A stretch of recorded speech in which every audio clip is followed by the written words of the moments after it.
bismillaahi raxmaani raxiim. casharkan waa cashirkii 43aad. casharkan waxaan ku qaadanaynaa 4 eray oo ka bilowdo xarafka e oo ah shaqal. labada eray ee ugu horeyso waxay ka bilowdaan shaqal gaab, labada dambana waxay ka bilowdaan shaqal dheer. ereyga koowaad haddii aan ku hormarno sida aad arkaysaan waxa uu ka kooban yahay 3 qaybood. qaybtan guduudka ama casaanka waa e, buluuga waa ra, cagaarkana waa yo. muxuu noqonaa marka? muxuu isku noqonaa e ra yo, erayo. okay.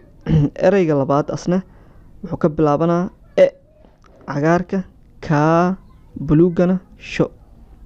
muxuu isku noqonaa marka e kaasho, ekaasho. ereygan qoraalkiisa saxda ee halkan laba a-da waxaa ku xigo na. anaa ka saaray sababo jira awgood, maxaa yeelay koorsadan nidaam aan u dejiyey. marka nidaamkaas waxaan rabaa qofka koorsadan baranayo si uu kiciska iyo akhrinta iyo qoraalka u fahmo iyo ereyda sida isku haystaan in marbo aan wax ku soo daro. marka anaa ka saaray, hadda waxay noqotay e kaasho.